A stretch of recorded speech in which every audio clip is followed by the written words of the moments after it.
The first weekend since the lockdown was eased to level 2, and South Africans are out and about exploring the country after 5 months of mainly being indoors.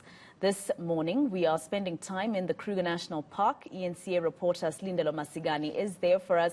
Slindelo, earlier you said that you are in a leopard print dress so that you can sort of camouflage yourself from the animals. How's it going?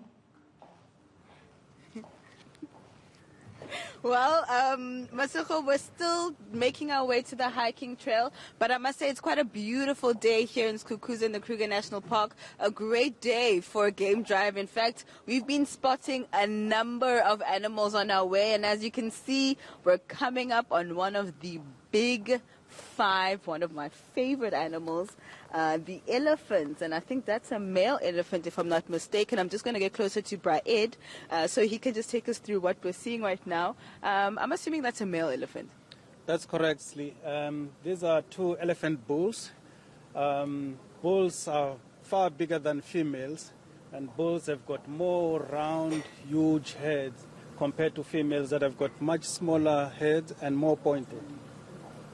And I've seen quite a few here in the Skukuza area. Is it are there quite a few of them here? Yeah, there's plenty of them.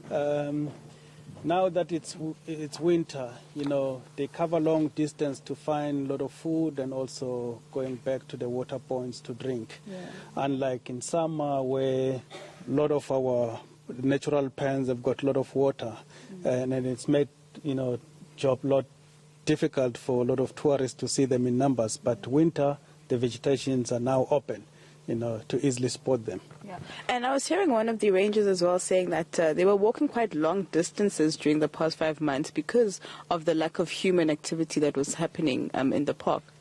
That's correct, Ashley. You know, animals were so relaxed, you know, because people were under lockdown.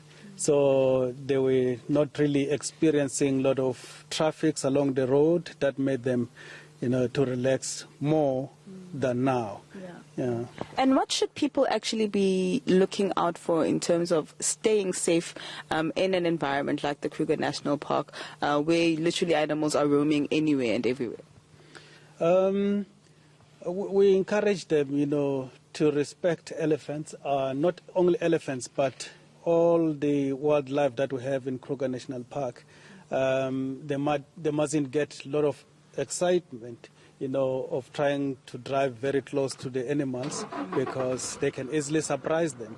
So they just have to stop in a very reasonable distance and try to respect them. That's where they're going to enjoy these animals. And tell us about the hiking trail, where we're going. What can we expect to see, and just how safe are we going to be? Okay, hiking trails or walking trails are conducted by professionals or professional guides. And in terms of safety, we are well armed because we are well trained. So should something goes out of hand, we will be in a good position to handle the situation and make sure that every client that is partaking on these activities is safe. Okay, Braed, I think I'm seeing a giraffe, if I'm not mistaken. Is that a female or is that a male giraffe right in front of us? Okay, this is a female giraffe. It's a female in a sense that females are much smaller than males, and when you look at on top of their horns, females have got much thinner horns compared to males that have got more bold, more thicker horns and bold on top of the horns. That's how best you can tell the difference between the male and the female if you spot them from a distance.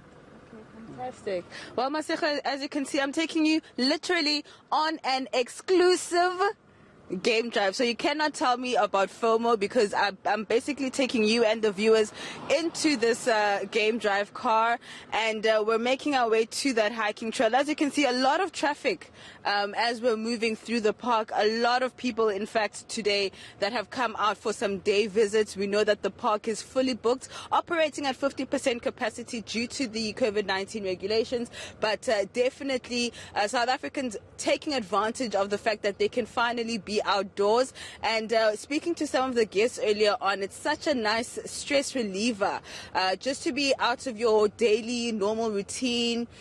Always having to stay at home. And I know for me myself, coming from Johannesburg, the epicenter of the virus, it's really nice to be out of what we call Wuhan, you know. It's really nice to be just, you know, relaxed, calming down. One of the guests was telling me that there's no better social distancing that you can do than being outdoors and within nature. So as soon as we get to our hiking trail, I will be taking you and the viewers literally inside the park, and we'll see what we can find then. So far, we've only been able to find one of the big five, but hopefully I've got my fingers crossed that we'll be able to see some more. Well, Slee, it's not about you showing us on the television what's happening there. I would have loved to be there physically. It's about being there physically. But thank you very much, Slindelo Masikane, coming to us live there from the Kruger National Park. What